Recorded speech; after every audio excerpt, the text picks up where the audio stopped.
Welcome to రాజనీతి.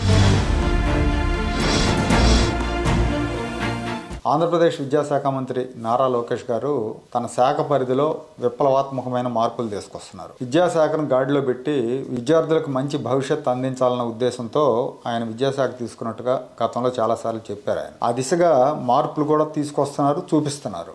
ఆయన తన శాఖ పరిధిలోనే కాకుండా తన దృష్టికి వచ్చిన ఇతర సమస్యలను కూడా వెనువెంటనే పరిష్కరిస్తున్నారు. ప్రభుత్వ పరంగా, పార్టీ పరంగా ఏ ఇష్యూ వచ్చినా కూడా నాంచకుండా వెంటనే చర్యలు తీసుకుంటున్నారు. మీడియా ద్వారా, సోషల్ మీడియా ద్వారా, వాట్సాప్ ద్వారా తనకు నేరుగా వచ్చిన ఫిర్యాదులను కూడా వెనువెంటనే పరిష్కరిస్తున్నారు.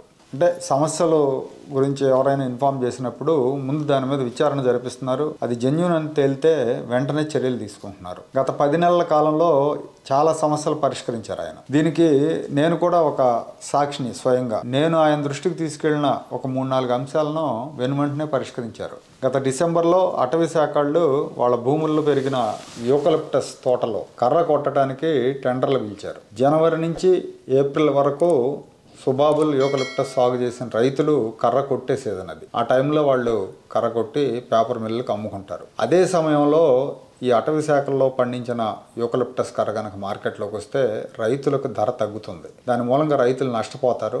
ఇదే విషయాన్ని రైతు సంఘం నాయకుడు దుగ్గినేని గోపి నా దృష్టికి తీసుకొచ్చారు. దీన్ని కొంచెం వాయిదా వేయిస్తే బాగుంటుందని చెప్తే వెంటనే ఇదే విషయాన్ని లోకేష్ గారికి మెసేజ్ చేస్తే ఆయన ఇమ్మీడియట్గా రెస్పాండ్ అయ్యారు. సంబంధిత శాఖ ద్వారా దీన్ని పరిష్కరిస్తామని ఆయన వెంటనే రిప్లై ఇచ్చారు. టెండర్ల వాయిదా వేయించారు కూడా. దాని మూలంగా రైతులు లాభపడ్డారు. అలాగే ఖరీఫ్లో ధాన్యం కొనుగోలు విషయంలో కూడా రైతులకు అన్యాయం జరుగుతూ ఉంది. తేమ శాతం పేరుతో, లేదంటే తడిసిన ధాన్యం పేరుతో వ్యాపారులు, అధికారులు, రాజకీయ నాయకులు అందరూ కుమ్మక్కయ్యారు, ఇబ్బంది పడుతున్నారని ఆయన దృష్టిలో పెట్టిన వెంటనే ఆయన స్పందించారు.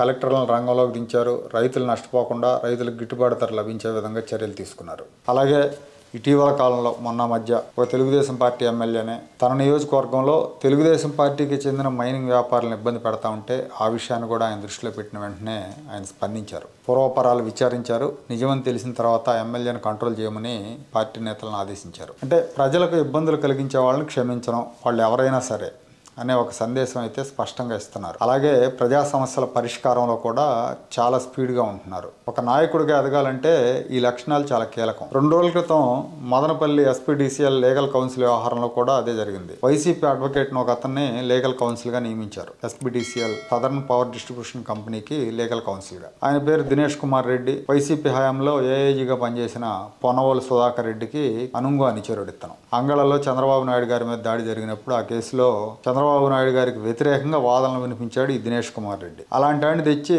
ఇవాళ లీగల్ కౌన్సిల్గా పెట్టారు. ఆ విషయం మీద పెద్ద గొడవ అయింది. సోషల్ మీడియాలో పెద్ద ఎత్తున విమర్శలు వచ్చినాయి. ఇవన్నీ కూడా లోకేష్ గారి దృష్టికి వెళ్ళిన వెంటనే అతను తొలగిస్తూ చర్యలు తీసుకున్నారు. ఇతన్ని ఎవరు సిఫారసు చేశారనే అంశం మీద కూడా విచారణ జరుపుతున్నారు. అంటే యాక్షన్ ఇమీడియట్గా ఉంటుంది. ఆయన దృష్టిలోకి వెళ్తే యాక్షన్ ఇమీడియట్గా జరుగుతుంది. గల్ఫ్లో చిక్కుకుపోయి వేధింపులకు గురవుతున్న 50 మందికి పైగా మహిళల్ని ఆంధ్ర రాష్ట్రానికి సంబంధించిన వాళ్ళని వెనక్కి తీసుకొచ్చారు ఆయన. సోషల్ మీడియాలో వాళ్ళు షేర్ చేయటం, మేము ఎక్కడో ఉన్నాం, మమ్మల్ని ఇబ్బంది పెడుతున్నారు, టార్చర్ పెడుతున్నారని, లోకేష్ గారే మమ్మల్ని కాపాడాలని వీడియోస్ షేర్ చేయటం, లేదా ట్విట్టర్లోనో ఫేస్బుక్లోనో చేయటం. ఇవి ఆయన దృష్టికి వచ్చిన వెంటనే సంబంధిత అధికారులతో మాట్లాడి, విదేశాంగ శాఖ అధికారులతో మాట్లాడి వాళ్ళందరినీ స్వదేశాలకు రప్పించడం, ఒకవేళ వాళ్ళకి అక్కడ ఏమైనా డబ్బులు లేకపోతే ఏదో ఒక రకంగా ఈయనే పూల్ చేసి వాళ్ళని ఇక్కడికి తీసుకురావడం జరిగింది. ఇలాంటి విషయాల్లో లోకేష్ పిఆర్ టీం కూడా చాలా అప్రమత్తంగా ఉంటుంది. ఏవైనా సమస్యలు ఉంటే వెంటనే ఆయన దృష్టికి తీసుకెళ్లటం, అవి పరిష్కారం అయ్యేదాకా కీలకంగా వ్యవహరించడం జరుగుతాం. ఇటీవల వికలాంగులకి ఐఐటీలో సబ్జెక్టుల పెంపు విషయంలో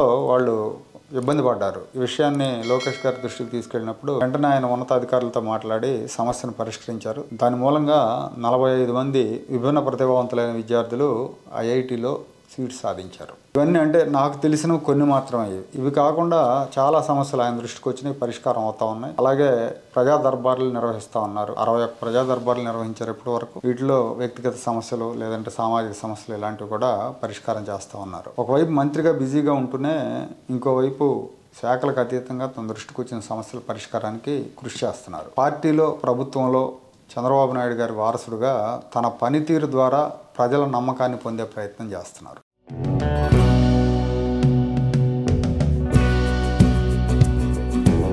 Like, share and subscribe to Rajaniti channel.